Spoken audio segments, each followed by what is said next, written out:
నమస్కారం, welcome to I dream. నేను మీ విజిత. ధర్మ మార్గం కార్యక్రమానికి స్వాగతం. ప్రస్తుతం మనతో పాటు ఉన్నారు ప్రముఖ జ్యోతిష్యులు బ్రహ్మశ్రీ నందిపట్ల శ్రీహరి శర్మ గారు. ఇప్పుడు గురుగారితో మాట్లాడి మరిన్ని విషయాలు తెలుసుకుందాం. నమస్కారం గురుగారు. వాగర్థావివ సంపృక్తౌ వాగర్థ ప్రతిపత్తయే జగతఃపితరౌ వందే పార్వతీ పరమేశ్వరౌ. సదాశివసమారంభాం శంకరాచార్య మధ్యమాం అస్మదాచార్యపర్యంతం వందే గురుపరంపరాం.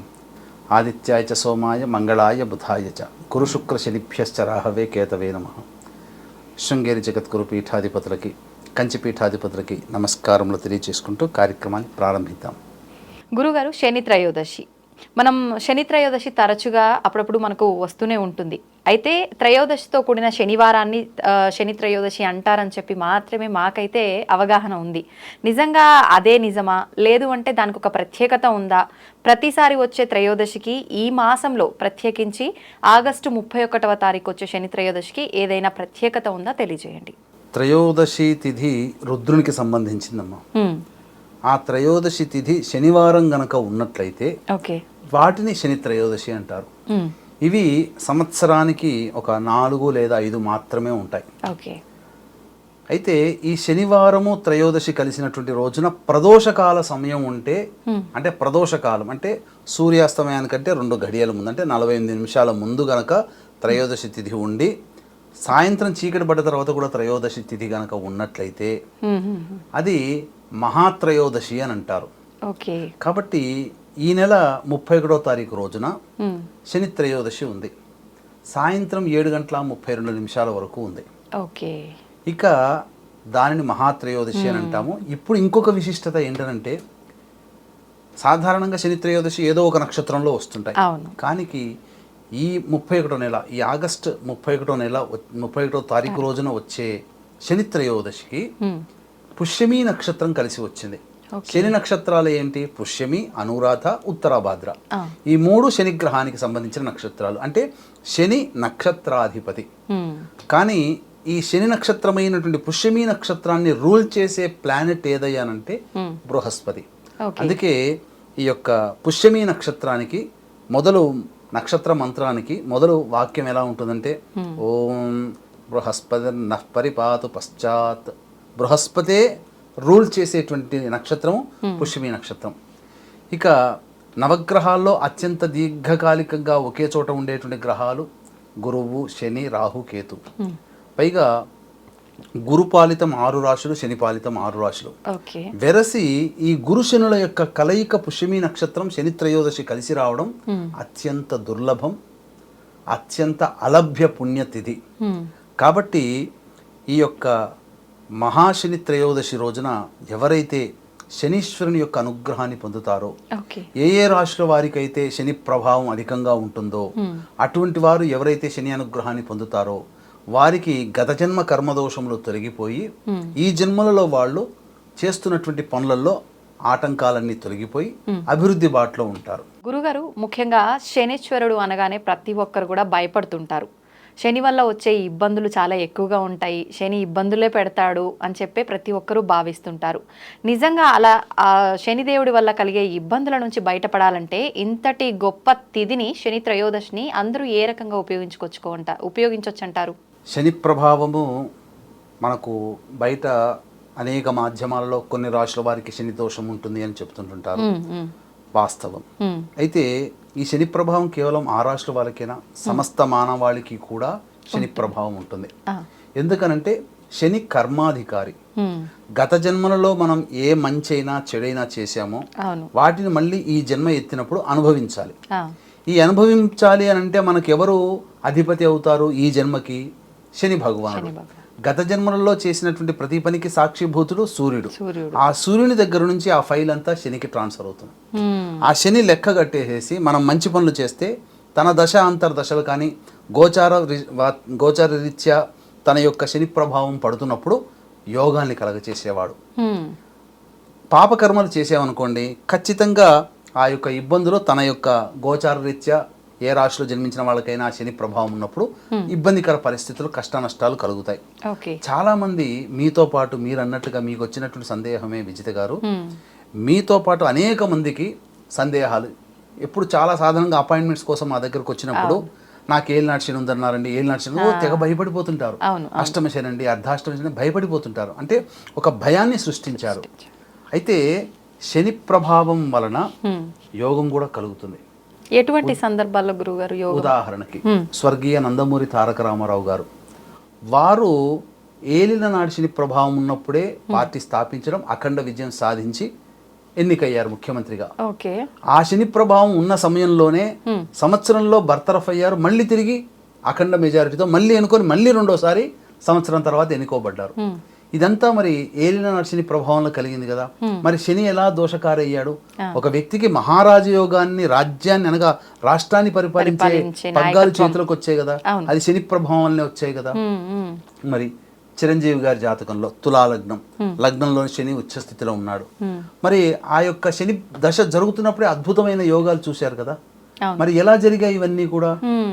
సందర్భాల్లో జరుగుతాయి. శని యోగ కారకుడై ఉన్నప్పుడు, గత జన్మ పూర్వ పుణ్యము విశేషంగా ఉన్నప్పుడు తన దశంతర దశలు గోచార రీత్యా ఏలినాటి శని కానీ, అష్టమ శని కానీ, అర్ధాష్టమ శని కానీ, కంటక శని కానీ జరుగుతున్న వాళ్ళకి, శుభకర్మలు చేసిన వాళ్ళకి మంచి చాలా చేస్తాడు. పాపక ఇప్పుడు ఎవరైతే భయపడుతుంటారో శని ప్రభావం వలన, అంటే ఈ శని ప్రభావంలో భయపడేటువంటి వాళ్ళు, కష్టపడేటువంటి వాళ్ళు గత జన్మల్లో పాపకర్మలు చేసి ఉన్నారు. కష్టాల రూపంలో వాటిని అనుభవింపచేస్తాడు. అందుకనే ఇక్కడ మనం గమనించుకున్నట్లయితే ఈ యొక్క శని ప్రభావం ఏ రాశిలో వారికి ఉంటుందనంటే, ఏలిన నాటి శని ప్రభావం మకర, కుంభ, మీన రాశిలో వాళ్ళకి, వృషభ రాశి వారికి కంటక శని ప్రభావము, అలాగే కర్కాటక రాశి వారికి అష్టమ శని ప్రభావము, వృశ్చిక రాశి వారికి అర్ధాష్టమ శని ప్రభావము, మిథున తులా రాశి వారికి యోగ శని ప్రభావం, సింహరాశి వారికి దాంపత్య శని ప్రభావం. వెరసి వృషభ, మిథున, కర్కాటక, సింహ, తుల, వృశ్చిక, మకర, కుంభ, మీన రాశుల్లో జన్మించినటువంటి వారికి శని ప్రభావం ఉంటుంది. ఎవరు భయపడాలి, ఎవరు దాని గురించి పరిహారాలు ఎక్కువగా చేసుకోవాలంటే, గత జన్మలలో ఎవరైతే పాపకర్మలు చేసి ఉండి ఈ రాశుల్లో జన్మించినటువంటి వారు కష్ట నష్టాలు పడుతున్నప్పుడు వాళ్ళకి ఈ యొక్క శని త్రయోదశి ఒక అమూల్యమైనటువంటి వరం. అంటే సముద్ర మధ్యలో కొట్టుమిట్టాడుతున్నటువంటి వ్యక్తికి ఒక ఆధారం దొరికినప్పుడు ఒడ్డుకు చేరుకునే ప్రయత్నం ఏ విధంగా చేస్తాడో, ఒడ్డుకు చేరుకునే ప్రతి ప్రయత్నం చేస్తాడు. కానీ ఒక కట్టె ముక్క, ఒక దుంగ దొరికింది అనుకోండి, దాన్ని పట్టుకొని ఒడ్డుకి క్షేమంగా చేరుకుంటాడు. అంతే.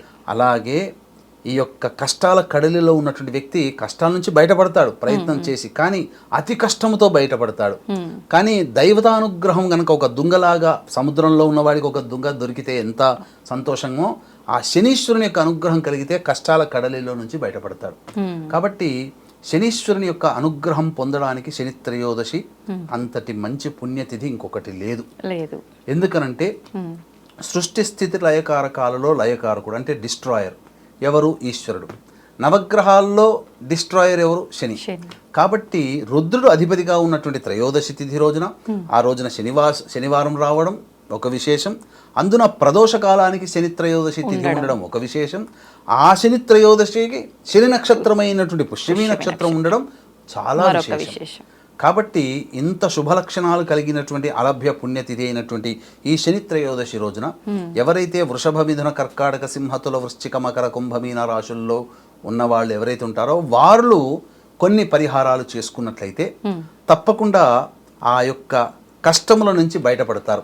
అంటే ఎలా కష్టముల నుంచి బయటపడతారండి అని అంటే, ఇప్పుడు మనం ఉదాహరణకి ఎండాకాలం ఉందమ్మా.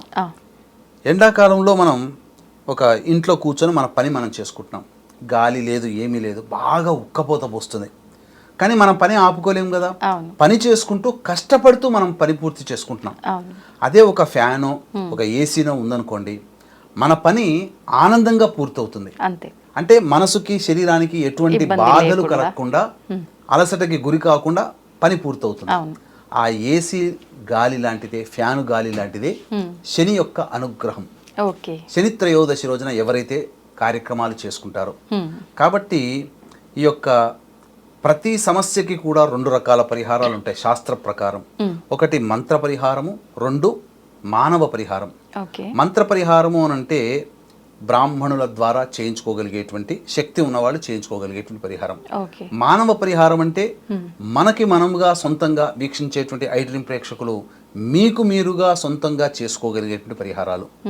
దైవం మంత్రాధీనం, తన్మంత్రం బ్రాహ్మణాధీనం.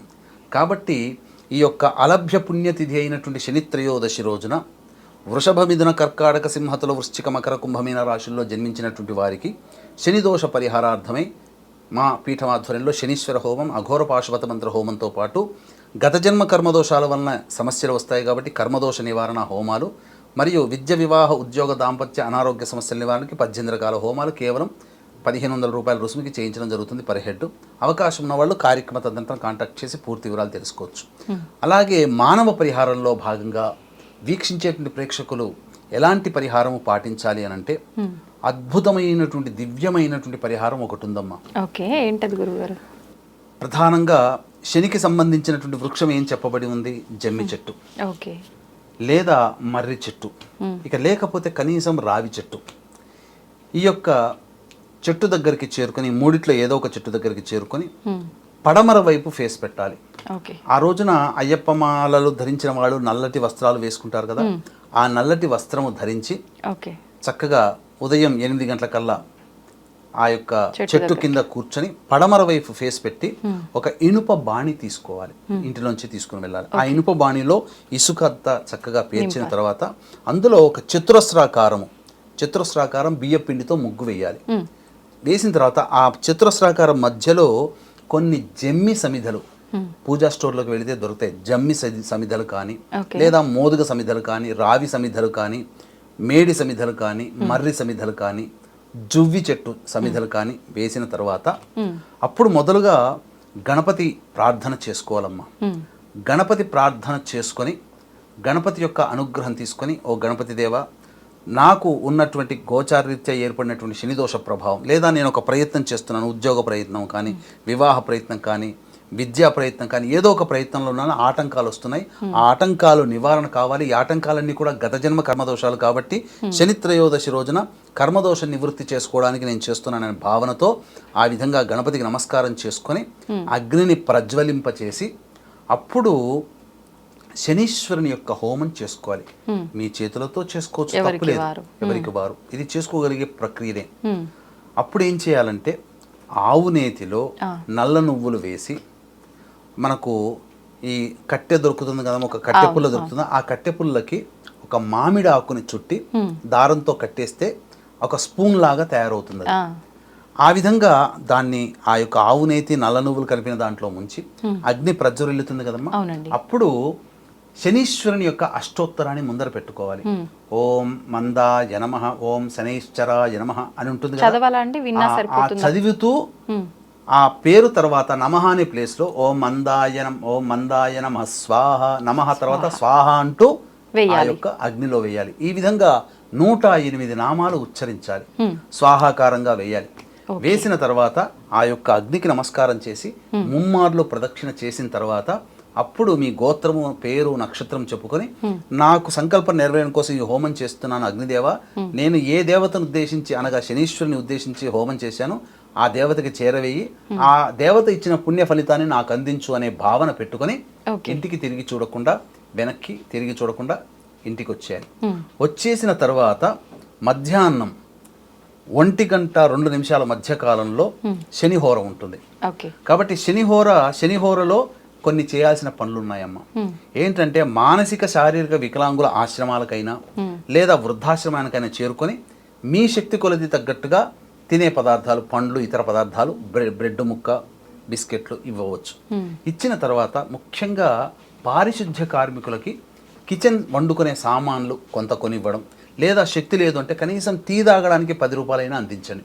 ఇచ్చిన తర్వాత ప్రదోషకాల సమయంలో ఇంకా త్రయోదశి తిథి ఉంది, ఇంకా పోలే, కాబట్టి 5:30 కల్లా శివాలయానికి చేరుకొని నవగ్రహాల చుట్టూ శివాయ నమః అంటూ 27 ప్రదక్షిణలు చేసి శనిదేవుడి దగ్గర ఇనుప ప్రమిదలో కానీ, మట్టి ప్రమిదలో కానీ నల్ల నువ్వుల నూనెతో దీపారాధన చేసి శనికి తైలాభిషేకము జరిపించి తదనంతరం శివాలయంలో నీలిరంగు చామంతి పుష్పాలతో కానీ, శంకు పుష్పాలతో కానీ, గన్నేరు పుష్పాలతో కానీ, నందివర్ధన పుష్పాలతో కానీ, లేదా మారేడు బిల్వ పత్రాలతోనైనా కానీ, మారేడు దళంతోనైనా కానీ అర్చన జరిపించండి.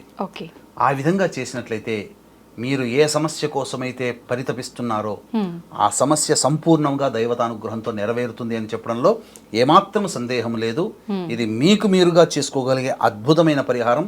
ఎవరి మీద ఆధారపడాల్సినటువంటి అవసరం లేదు ఇవి చేసుకున్నాము ఇంకా మాకు దేవతాశక్తి బ్రాహ్మణుల ద్వారా చేయించుకుంటామనంటే మన ఆధ్వర్యంలో జరిగేటువంటి శని నివారణ కార్యక్రమంలో పాల్గొనవచ్చు, గోతనామాలు నమోదు చేసుకోవచ్చమ్మా. ఓకే, సంతోషం గురుగారు. నిజంగా ప్రతి ఒక్కరూ కూడా శనిదేవుడి వల్ల ఇబ్బంది పడుతున్నామనే భావనలోనే ఉంటారు, ఇబ్బందులు పడుతుంటారు కూడా.